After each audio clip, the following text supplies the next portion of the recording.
మేము మా యొక్క మూసీ సుందరీకరణతోటి గండిపేట నుంచి గట్కేసర్ దగ్గర ఈ యొక్క రేవంత్ రెడ్డి సర్కారు ఇది ఒక ప్రోగ్రాం పెట్టారు.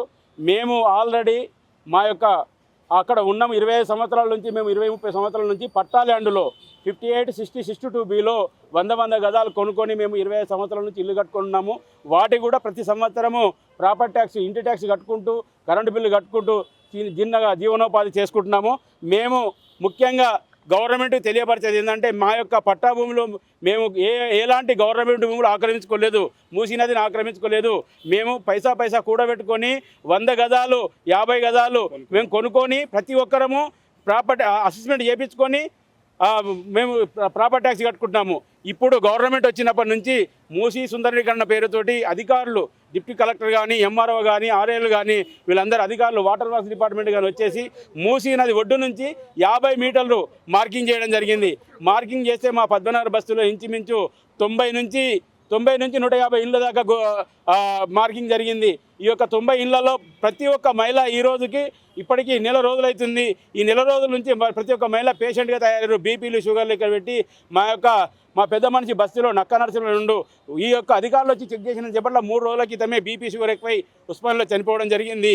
మేము కూడా ఇప్పుడు ప్రజాపాలనలో మేము ఈ యొక్క సీఎం రేవంత్ రెడ్డి గారికి విన్నవించుకొని ఒక లెటర్ ఇచ్చి మేము పట్టా భూమిలో ఉన్నాము, ఆక్రమించుకొని కట్టుకోలేదు, మా భూములు మా ఇండ్లు మాకే కావాలని వినతి పత్రం చేయించుకున్నాము గత వారంలో. అధికారులు వచ్చినప్పుడు వాళ్ళు ఏం చెప్పారు? అధికారులు వచ్చినప్పుడు రోడ్డు మార్కింగ్ చేశారు.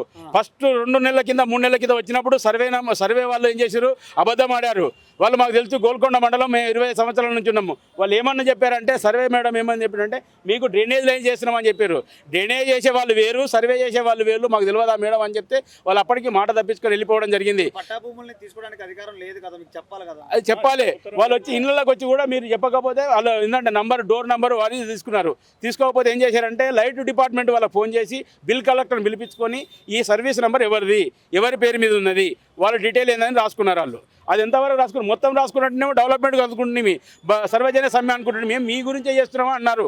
ఓకే, గవర్నమెంట్ మా గురించి చేస్తారంటే గవర్నమెంట్కు పేరున ధన్యవాదాలు చెప్తాము.